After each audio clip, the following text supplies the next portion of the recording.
Hi, I'm Deborah Dahab. I'm your expat coach and intercultural psychologist. Today, in this video, I'm going to talk about the upsides of expat life. There's another video where I talk about the downsides, and today I decided to look at the positive sides. So if you like this video, please subscribe using the button here or here. And I'd love to hear your input and your comments. So let's get to it.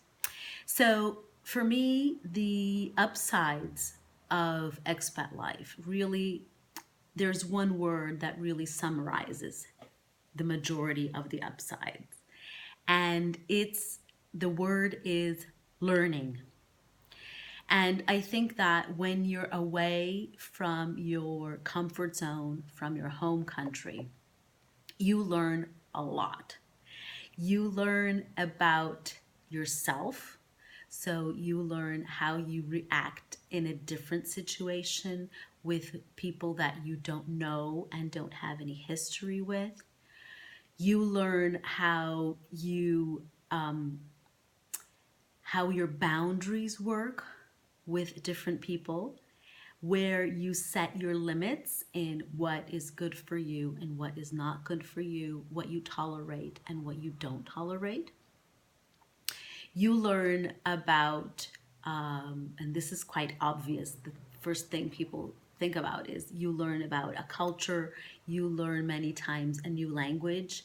If you're going to a place that speaks the same language, there's going to be terms and certain words or ways of using the words that will be different. So you're going to learn that. And when you learn that language, it's going to change also your worldview, because you start learning.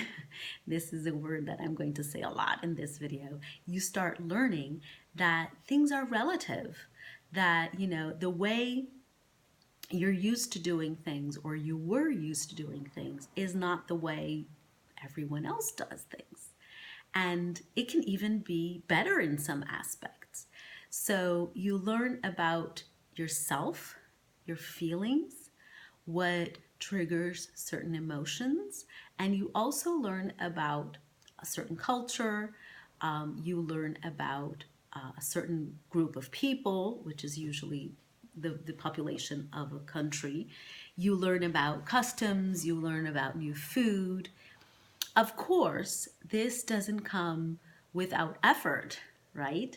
So this whole learning process takes effort.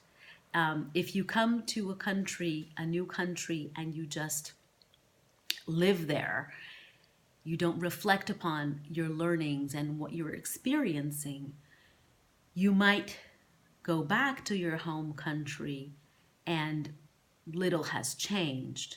That can happen and does happen sometimes. But if you put in a little bit of effort to learn a new language, to learn about the history and geography of a country, to learn how to communicate in a new way, your worldview will open up.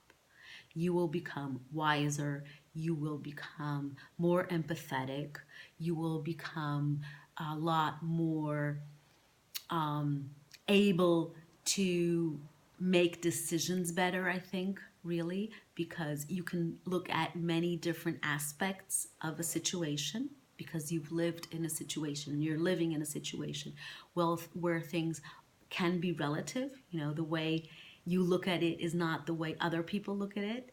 And when you're exposed to that, it opens your world. It opens your worldview. And you learn how to make sometimes better decisions. Also, when you're moving to a new country as a couple, you learn a lot about your partner, because you don't have the distractions and you don't have the other friends and family and other environments that end up diluting your relationship, in the sense of you're interacting with multiple people. When you're moving as a couple, it can be challenging because you're learning a lot about yourselves, and your partner. So that is, I think, a very important upside of expat life because you're learning a lot.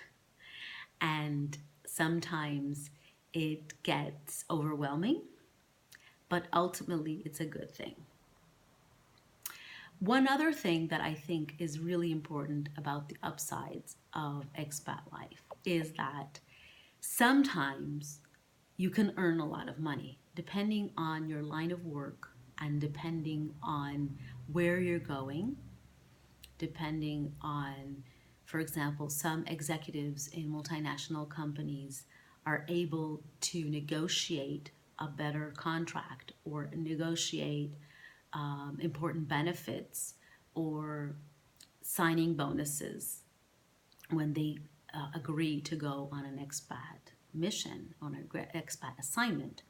So that situation and some other situations where you're going to a country where the cost of living is lower than your original country, so your money is worth more, goes a longer way, you can also have an increase in your financial life.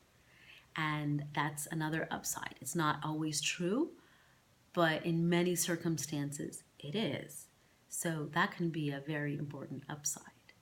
And I think that ultimately, not everyone is cut for expat life, just as not everyone is cut for everything, right? I mean, I couldn't be a singer even if I really, really wanted to because I just don't have the talent.